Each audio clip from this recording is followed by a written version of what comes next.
thanks for joining me. Yeah, absolutely. Thanks for having me. I appreciate the invite, being able to do this. It's a great opportunity. Yeah. So for the people that don't know, when did we first meet? I know it's through Colin, but like, do you remember the incident? Actually, don't even know how we met. To be honest with you, I just remember the first time I met you. I thought you had a really deep voice, and it just kind of took off from there. Yeah. And here we are. I think if I remember correctly, I think we were at the pool, and you brought in some Culvers. Yeah. Kind of creepy. I remember this, and like you were ranting about your work or something like that, or somebody. And then I brought I think 20 chicken tenders, and I ate them at the pool. And cheese curds, yeah. And some cheese curds, because you gotta have the cheese curds. I stole a couple, but okay. So we have a mutual. Not we don't know him, but like you obviously watch Gary Vee, right? Yeah. Okay. So what do you like about him? So I actually would love to speak to Gary Vee one time. I'd love to sit down with him. He speaks a lot of real life. He speaks a lot of real life advice, which is great for entrepreneurs in general, because there's a lot of little things that bug entrepreneurs, a lot of little things that stop entrepreneurs. There's probably only been two really big subjects that I have not agreed with him on, and that's one of the topics was college kills entrepreneurship, which I found to be false just because of the college I went to, the college I attended.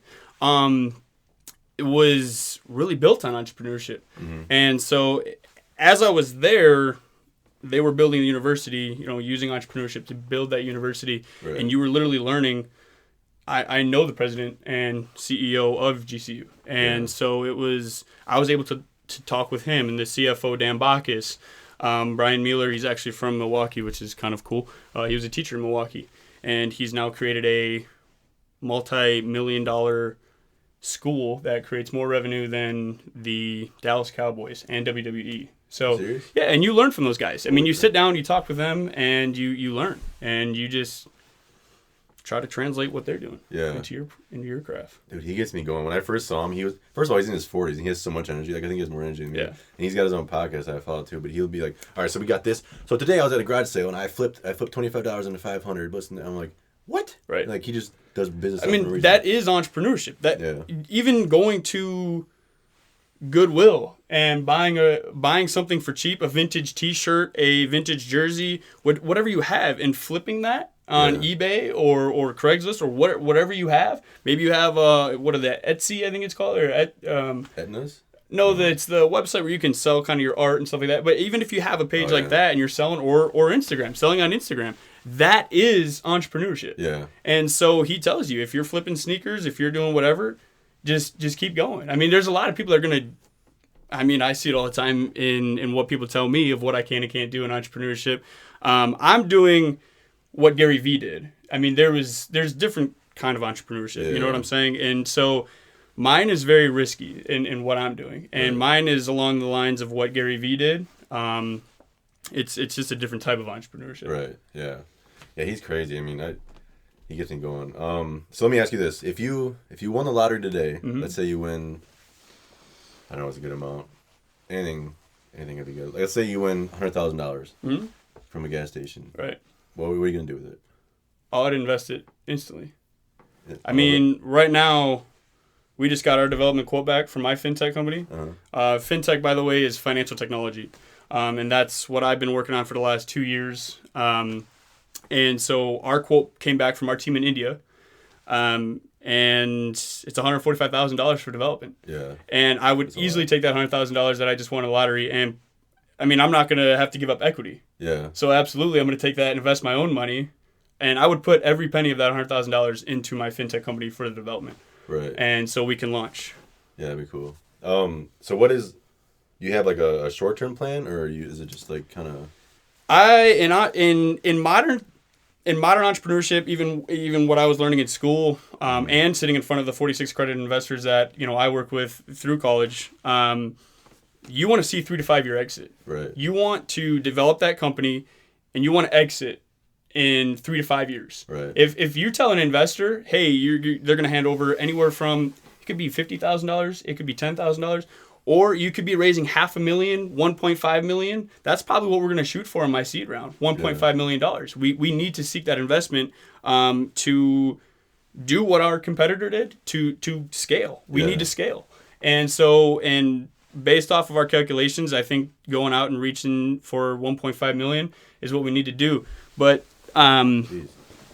it's just that's kind of I would invest that money, if I were to win, into that company, so I didn't have to take money from somebody else. It's less of a risk. When did you first start getting into like your passion for business? Because that obviously it's like a passion of yours, right? Yeah, and it's actually a great question. So that more talks about the journey that I'm on.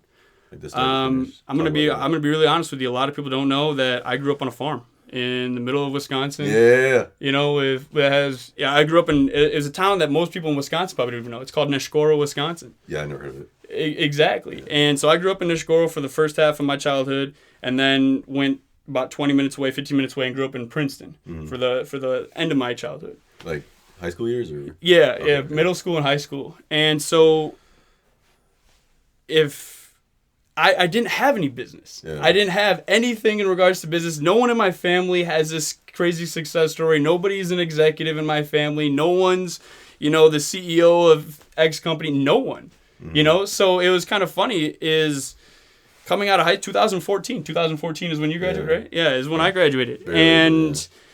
I asked my mom, it was a tough time for us. And I asked her, it was my stepmom, I asked her for $20. And it still kills me just to even recite the story, but she was crying. Yeah. And I felt bad.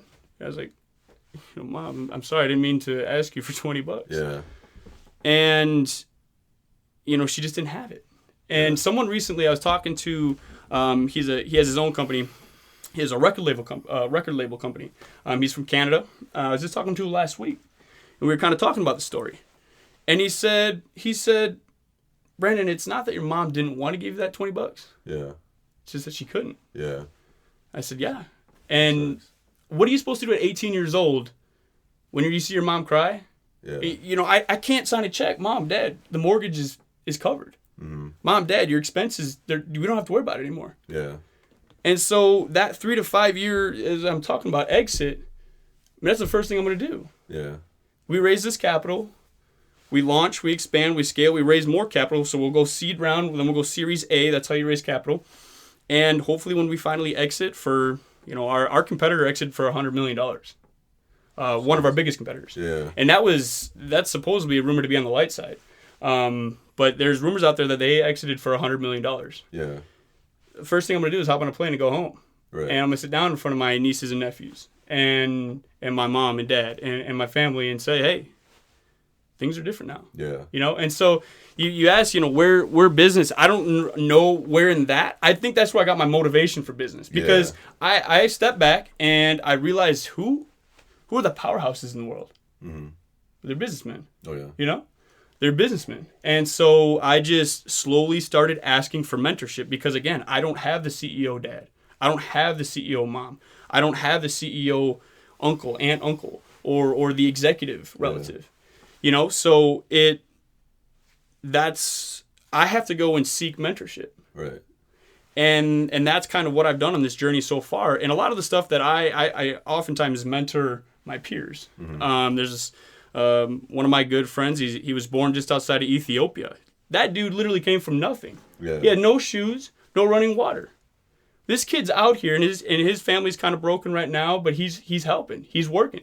This kid is fully independent, going to be an accountant, and is just striving. Yeah. And he'll ask me questions. Brandon, what should I do here?